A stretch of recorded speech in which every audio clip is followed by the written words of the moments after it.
Okay, well, after a whole series of snafus and my microphone stopped working on my computer, here we are. And so this is going to be a YouTube video with no actual video. And I'm going to try to use this as a method here, kind of testing it out for the summer because I'm going to probably need to use this method in the summer as well. Anyway, I hope everybody's doing okay. I know that this online stuff is not necessarily what most people signed up for. It's certainly not what I signed up for. But, I thought about it a lot those 2 weeks we were supposed to get ready, and I've tried to take it a little bit easy on you, but still have you learn stuff. And I know other professors are having people still meet at the same times and do video lectures and all that. And I just think that's too much with everything going on. I mean, that's just my opinion. But hopefully you're doing okay and riding out the storm, as it were. So this is going to be in a couple of parts. I'll have them labeled on here, you'll see. But so this is the Victorian Age, part one.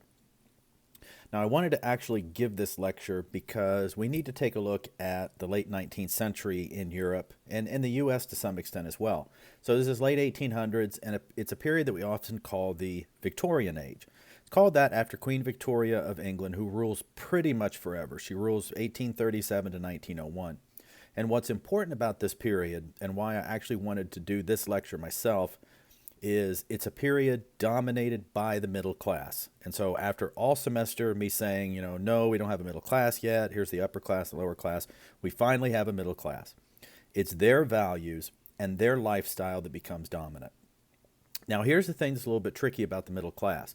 Like if you were to go out today, or not today because you can't go anywhere, but if you were to eventually go out and ask people, what class they consider themselves, almost everybody considers themselves middle class. I mean, Bill Gates would say he's middle class. The guy laying in the gutter says he's middle class, and everybody in between.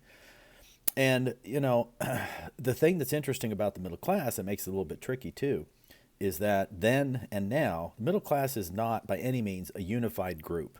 And I want to try to give you a little bit of an idea of what the middle class looked like in terms of who's in it and where. And we'll start right at the top. So this is at the very, very top of the middle class.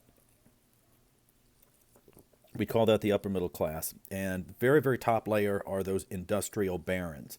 These are the factory owners and those investors that have been running the factories, and they're at the top of that group.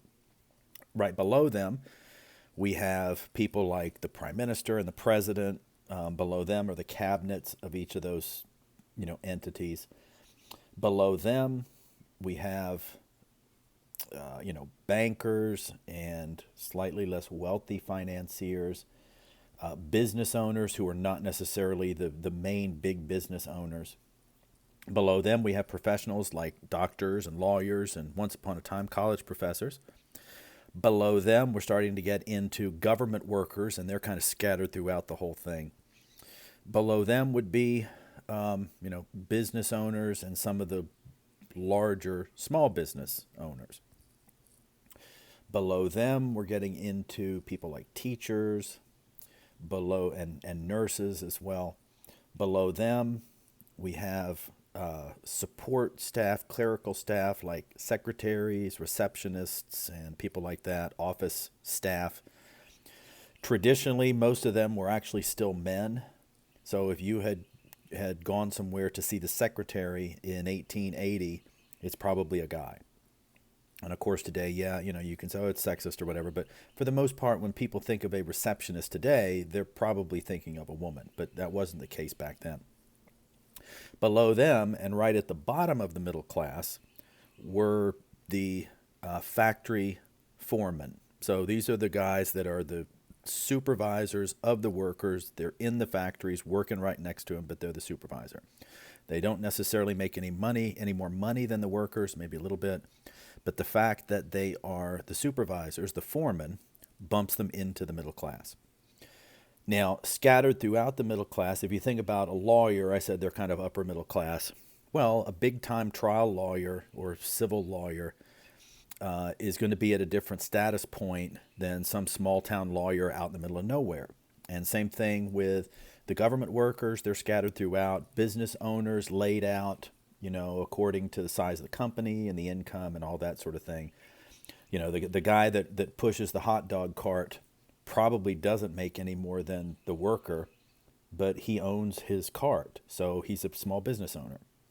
So all those kind of people are scattered throughout depending on where they kind of fit. So if you think about that, think about movement within the middle class. So like I want to move up in the middle class. So I'm whatever, small business owner, and I want to become a lawyer. Guess what? You're probably not going to do that, but your kids might, and your grandkids might. So movement within the class was possible within a generation or two. It was very, very difficult to move into the upper class. You had virtually no chance. But if you were at the top of the middle class, so we're talking about industrial barons, the prime minister, people like that, if you sent your upper middle class kid to the proper schools, not the best schools or even a good school, but the proper schools, the ones where the upper class sent their kids, they might be able to make that jump through marriage. But you're pretty much stuck.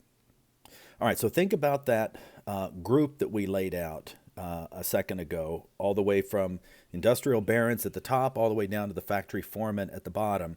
And I'm going to stop this so the file's a little bit small, and I'll pick up with part 2 in just a second.